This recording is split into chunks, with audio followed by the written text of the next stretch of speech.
são as perspectivas para as votações dessa semana? A repórter Cláudia Brasil está no Salão Verde com duas lideranças partidárias. Bom, Cláudia, como vimos, a medida provisória 574 ela trata de vários assuntos e, diante disso, deve ser possível um acordo para votá-lo?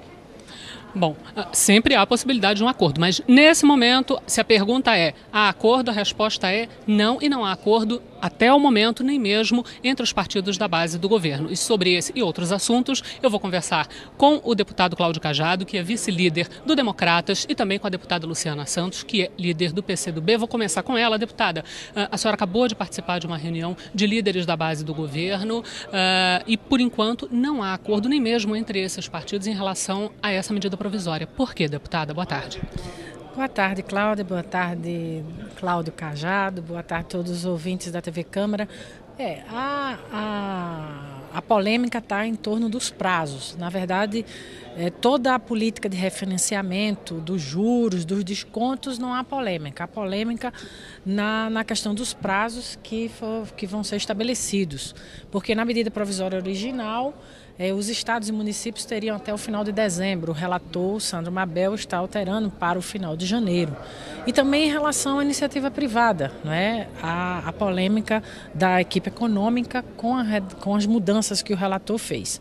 Então, a nossa expectativa é que até a votação que começa a partir das 16 horas ou até o mais tardar amanhã, que hoje possa se fazer o debate em plenário e se construir um consenso, né, para que não se tenha polêmica em torno da medida provisória 574, que diz respeito a uma agenda do desenvolvimento, da produção e também da sobrevivência dos municípios. Afinal, nós vamos ter aí a posse dos prefeitos que se dará a partir do 1º de janeiro e é necessário ter as regras do jogo claras para poder fluir normalmente os entendimentos acerca do PASEP, que é um tributo muito importante para os municípios e estados. Bom, daqui a pouco, às 3h30 da tarde, haverá uma reunião de líderes coordenada pelo presidente da Câmara, deputado Marco Maia.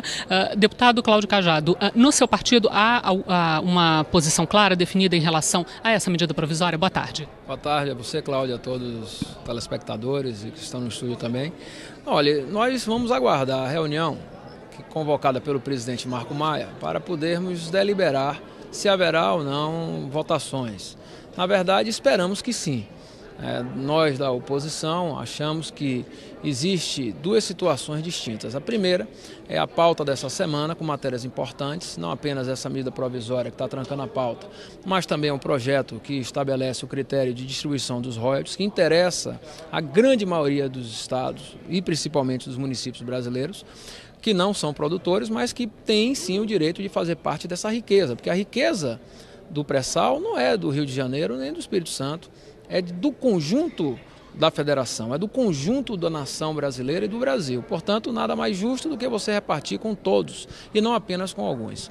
Por outro lado, nós precisamos colocar aqui em evidência que o governo, no mês de agosto, praticamente no início do processo eleitoral, assumiu compromissos com as oposições em relação à execução orçamentária.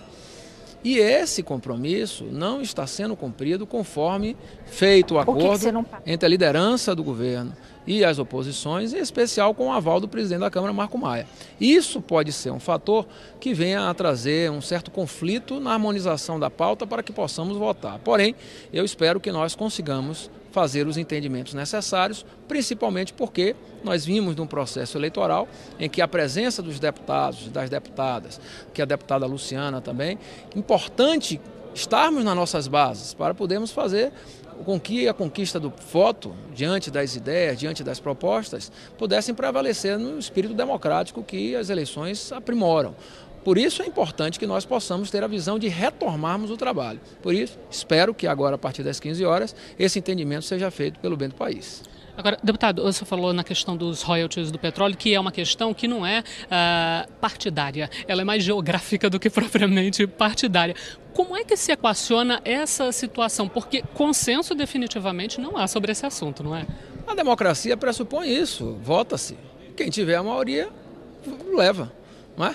Aliás, desculpa, foi isso que disse o presidente Marco Maia. Vou colocar para votar com ou sem consenso e é necessário votar. É isso. É isso, e tem todo o nosso apoio. O presidente Marco Maia pode ter certeza que não apenas das lideranças com assento na Câmara, mas acima de tudo da população brasileira, que quer ver nós trabalharmos, mas acima de tudo fazermos uma legislação que seja benéfica para o país e para o conjunto da população. Não, eu acho que nós esperamos demais a questão dos royalties para botar a votação em plenário. Essa questão já está madura, já foi discutida, não é? Ela já está sobejamente amparada nas opiniões e agora é questão de votarmos mesmo. Quem tem a sua opinião, que vote. Não vai haver mudanças. O que pode haver é um processo de postergação que não beneficia a ninguém, muito menos a imagem da Câmara dos Deputados. Por isso, está de parabéns o presidente Marco Maia. Eu acho que essa semana, se ele mantiver essa decisão, terá o apoiamento dos líderes e nós iremos deliberar em definitivo essa questão. Deputada Luciana Santos, é isso mesmo? É necessário votar? Não dá mais para ficar esperando votar com ou sem consenso? Ou seja, o parlamento precisa se posicionar em relação a isso. É essa a sua opinião também? Eu penso que talvez esse seja um dos assuntos mais estratégicos que essa casa vai se posicionar. Como bem disse Cláudio, esse é um assunto de defesa nacional, de interesse nacional. E que nós precisamos tratar essa riqueza do pré-sal, que representa quase o novo PIB brasileiro, como uma questão da União, da nação, e não de um Estado A, B ou C. E é assim que nós entendemos, essa é uma riqueza de todos. Afinal, os investimentos que são feitos da Petrobras são recursos de todo o povo brasileiro, não são recursos dos estados que são produtores. É óbvio que nós estamos levando em conta também esse equilíbrio dos impactos, não é, dos investimentos, dessa equação que envolve também os estados produtores. Mas nós queremos exatamente o equilíbrio, que os estados e municípios que não sejam produtores participem da distribuição dessa riqueza, que é uma riqueza de todo o povo brasileiro. Então eu penso que essa casa amadureceu bastante. Nós estamos debatendo esse assunto nós não, que eu assumi o mandato agora em 2010, mas a casa debate esse assunto desde 2008. Nós já tivemos vários textos, nós estamos no 6ª versão do debate sobre a repartição dos royalties do petróleo, mas tem também essa discussão da participação especial, a discussão dos 50% do pré-sal para o financiamento da educação. Ou seja, há um conjunto de necessidades que está sendo debatido no bojo do debate da distribuição dos recursos do pré-sal que precisam aflorar com força. Afinal, a presidenta Dilma já disse em várias entrevistas que esse recurso não será investido em custeios, em manutenção, será investido em questões estratégicas para o país, para o futuro. E por isso mesmo essa casa precisa se posicionar. Nós não podemos esticar esse assunto diante de um clamor nacional. Agora mesmo os prefeitos que participaram das últimas eleições já estão presentes no Congresso Nacional para pressionar a votação desse projeto de lei. Acho que a casa foi muito sábia.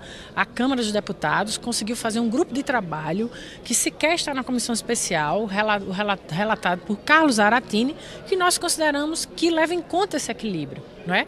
Então, a expectativa da gente, nós vamos tensionar e pressionar o debate para que a gente vote, levando em conta que recentemente nós aprovamos também um Plano Nacional da Educação que garantiu os 10% do PIB e que para isso precisa estar garantido recursos para esse financiamento de 10% do PIB. Por isso que também o nosso partido defenderá os 50% dos royalties do pré-sal para o financiamento da educação brasileira. Deputada Luciana Santos, muito obrigada pela sua participação. Deputado Cláudio Cajado, muito obrigada pela sua participação. Adriana Lincoln, pelo menos um consenso existe. Há uma necessidade de votar com a maior urgência possível essa questão dos royalties do petróleo, com ou sem consenso, com ou sem acordo nesse momento. Voltamos ao estúdio.